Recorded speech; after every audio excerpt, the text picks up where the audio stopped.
رحمت دو عالم صلی اللہ علیہ وسلم نے صدقہ فطر سے متعلق ارشاد فرمایا، ایک شخص کو بھیجا اور فرمایا کہ مکے کے گلی کوچوں میں اعلان کر دو کہ صدقہ فطر واجب ہے۔ نبی کریم نے فرمایا، اسی طرح حضور علیہ الصلوۃ والسلام نے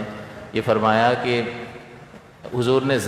یہ فطرہ مقرر فرمایا اور اس کی وجہ بیان کرتے ہوئے آپ نے ارشاد فرمایا کہ یہ لغو اور بیہودہ کلام سے روزے کی طہارت ہو جائے۔ یہ اس لیے ادا کیا جاتا ہے کہ روزے میں جو بیکار قسم کے انسان غیر ضروری کام کر لیتا ہے، جس سے روزے میں کمی واقع ہو جاتی ہے، اس کی نورانیت میں، اس کی روحانیت میں کمی واقع ہو جاتی ہے، صدقہ فطر کی وجہ سے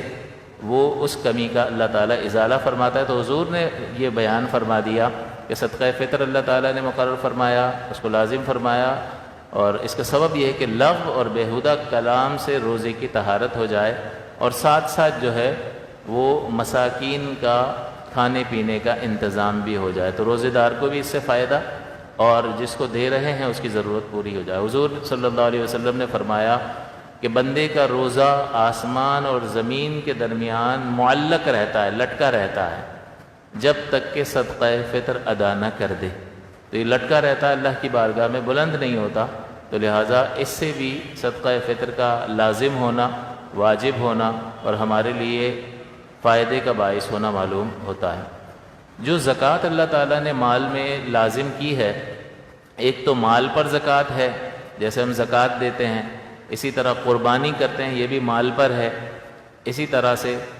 عشر دیا جاتا ہے فصلوں پر، جانور ہوتے ہیں تو جانور و سائمہ جانور کی زکوٰۃ دی جاتی ہے، اس کی ایک مخصوص تعداد ہے، اس کی تفصیل ہے، تو یہ مال پر زکوٰۃ ہے۔ اور ایک ہوتی ہے فرد پر زکوٰۃ، بندے پر زکوٰۃ، تو بندوں پر جو زکوٰۃ ہوتی ہے اس کو کہا جاتا ہے صدقہ فطر۔ تو یہ صدقہ فطر لوگوں پر ہے اور اس کی شرعی حیثیت واجب کی ہے، اور واجب کئی بار آپ کو بتایا کہ واجب کا پورا کرنا لازم ہوتا ہے، ضروری ہوتا ہے،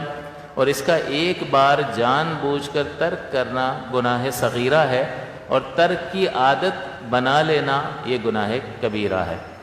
اور اس کا وقت عمر بھر ہے، جب بھی یہ ادا کرے گا ادا ہی کہلائے گا۔ لیکن بیسٹ ٹائمنگ کیا ہے؟ بہترین وقت جو ہے وہ نبی کریم صلی اللہ علیہ وسلم نے فرمایا کہ عید کی نماز سے پہلے ادا کر دینا افضل ہے۔ تو کوشش کریں کہ عید کی نماز سے پہلے ادا کریں، اور ہو سکے تو رمضان المبارک میں ادا کر دیں، تاکہ رمضان میں چونکہ نوافل کا ثواب بڑھا دیا جاتا ہے، تو لہٰذا آپ اس کو رمضان المبارک میں بھی ادا کر سکتے ہیں۔ اسی طرح